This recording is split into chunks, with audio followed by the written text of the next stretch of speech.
Un KO pesante per il Giarre, quello arrivato oggi per mano dell'Atletico Catania 94. La squadra di Rapisarda, ridotta all'osso nelle rotazioni a causa di accechi fisici e squalifiche, non è riuscita ad opporre resistenza ad un Atletico che ha scavato il solco nel finale di primo tempo. L'11 titolare ha visto la novità Giuseppe Cassarà, classe 2007 a centro dell'attacco. Nel cerchio di centrocampo, seconda titolarità invece per un altro 2007, Cristiano Garozzo. Il neutro di lingua glossa è stato il teatro di una sfida dalle pochissime emozioni, fino al 25esimo, quando Niosi ha sbloccato il match con un tiro di prima intenzione sul lancio di Lorefice. I gialloblu hanno subito accusato il colpo, con gli avversari che hanno colpito una clamorosa traversa da 0 metri con Viegas. I giarresi sono crollati definitivamente tra il 35esimo e il 45esimo, a causa delle reti di Tosto, autore di un tapin sottoporta sul tiro di Niosi. Poi proprio Niosi ha siglato la doppietta personale, capitalizzando nel migliore dei modi il lancio lungo di Pane Bianco.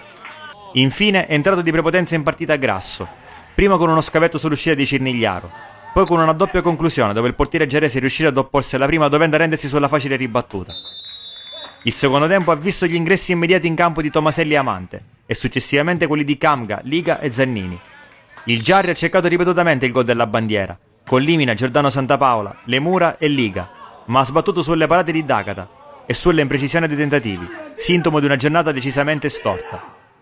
L'Atletico ha comunque insistito cercando le vie del gol, col neoentrato Randis su cui si è fatto trovare pronto Tomaselli, con un paio di interventi in uscita.